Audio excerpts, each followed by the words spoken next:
আর কিনতে হবে না বাইরে থেকে পিৎজা পাস্তা সস। বাড়িতে কম খরচে দ্বিগুণ স্বাদের পিৎজা পাস্তা সস কীভাবে রেডি করবেন তার রেসিপি শেয়ার করছি।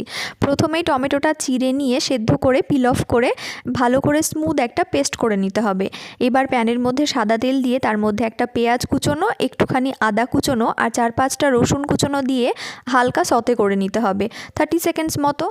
লাল করে ভাজার কোনো দরকার নেই। সতে হয়ে গেলে ওর মধ্যে টমেটোর পিউরিটা দিয়ে কিছুক্ষণ জাল করে নিতে হবে। তারপর দিয়ে দিতে হবে অর্ধেক কাঁচা টমেটো কুচোনো, 1 চামচ চিনি, স্বাদ মতো লবণ, অল্প একটু চিলি ফ্লেক্স, অরিগ্যানো আর পিৎজা সিজনিং।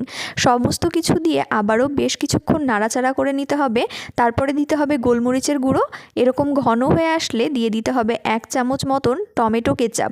তারপর কনসিস্টেন্সিটা ঠিক এরকম হয়ে আসলে রেডি আপনার পিৎজা পাস্তা সস। যদি স্টোর করে রাখতে চান তাহলে অল্প একটু শেষে ভিনিগার দিলেই 1-2 মাস আরামসে চলে যাবে এই পিৎজা পাস্তা সস।